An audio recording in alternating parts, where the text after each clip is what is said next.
Peut-être la 4e plus grande armée du monde, mais ses capacités de combat restent encore un mystère, reconnaît le New York Times. Coupée du reste de la planète depuis la fin de la guerre de Corée en 1953, l'armée nord-coréenne a fait une intrusion retentissante sur la scène internationale ces dernières semaines en s'impliquant militairement dans la guerre en Ukraine. Le 18 novembre dernier, le ministère de la Défense américain affirmait que près de 11 000 soldats nord-coréens auraient déjà été aperçus dans la région de Koursk pour soutenir les troupes russes. Et 4 jours plus tard, c'est l'ancien ministre de la Défense sud-coréen, devenu conseiller à la sécurité nationale, Shin Won-sik, qui exprimait ses inquiétudes sur la chaîne publique du pays SBS News. Selon lui, la Russie aurait fourni des missiles de défense aérienne à la Corée du Nord, de quoi accroître la puissance militaire de Pyongyang.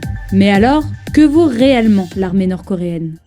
Selon une longue enquête du New York Times, publiée le 24 octobre dernier, l'armée populaire de Corée se distingue avant tout par ses effectifs hors normes. Sur le plan humain d'abord, c'est 1,3 million de soldats actifs, mais surtout 7,6 millions de réservistes, soit 30% de la population nord-coréenne. Pour maintenir un tel effectif, l'armée populaire de Corée a recours au service militaire obligatoire. Il est de 5 ans pour les femmes et de 8 à 10 ans pour les hommes. Ces derniers sont ainsi considérés comme les plus expérimentés au monde grâce à un service militaire d'une durée sans pareille, explique encore le quotidien américain. Récemment, une équipe de 6800 hackers capables d'infiltrer les réseaux informatiques ennemis a également rejoint l'armée du pays. La Corée du Nord peut par ailleurs compter sur un arsenal militaire très important. En s'appuyant sur des données fournies par la Corée du Sud, le New York Times compte notamment 70 sous-marins, 810 avions de chasse, 8800 pièces d'artillerie et surtout 4300 chars. Là où les données semblent plus floues, et peut-être les plus inquiétantes, c'est au sujet des capacités nord-coréennes de production de missiles, explique le New York Times. Le 31 octobre dernier, les médias du monde entier rapportaient le tir par Pyongyang d'un missile balistique intercontinental ayant volé pendant 86 minutes, le plus long vol enregistré à ce jour, précise la BBC. Avec une portée supérieure à 5500 km, ce type de missile peut atteindre en théorie toutes les zones de la planète. Citée par le Wall Street Journal, Chung Kyu-yeon, une conseillère auprès du ministère des Affaires étrangères de Corée du Sud, rapporte que ces 5 dernières années, l'arsenal de Pyongyang a progressé plus vite qu'il ne l'avait jamais fait dans un tel laps de temps. Le Wall Street Journal justifie ce développement par le caractère dictatorial du régime nord-coréen qui permet à Kim Jong-un de faire tourner à sa guise plus de 300 et quelques usines de fabrication de munitions.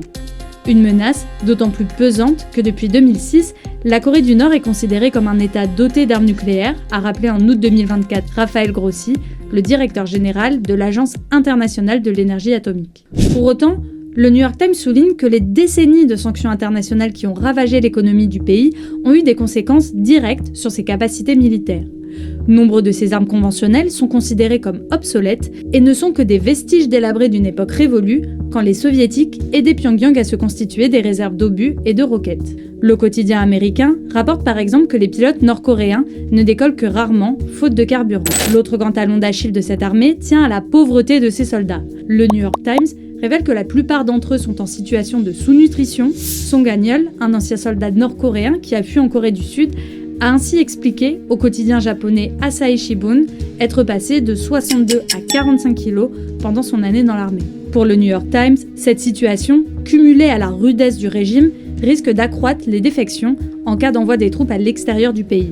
Et pour ceux qui restent, Song Han-yeol souligne leur manque d'expérience globale du champ de bataille et plus particulièrement face aux attaques de drones. Mais de nombreux médias s'interrogent sur la puissance militaire nord-coréenne à l'issue du conflit en Ukraine. Selon The Sunday Times, en échange de l'envoi de ses soldats, Kim Jong-un va recevoir de Moscou des livraisons de pétrole russe, une denrée précieuse pour la modernisation de son arsenal. Le journal britannique souligne par ailleurs l'utilisation dans cette guerre de missiles nord-coréens par les forces russes.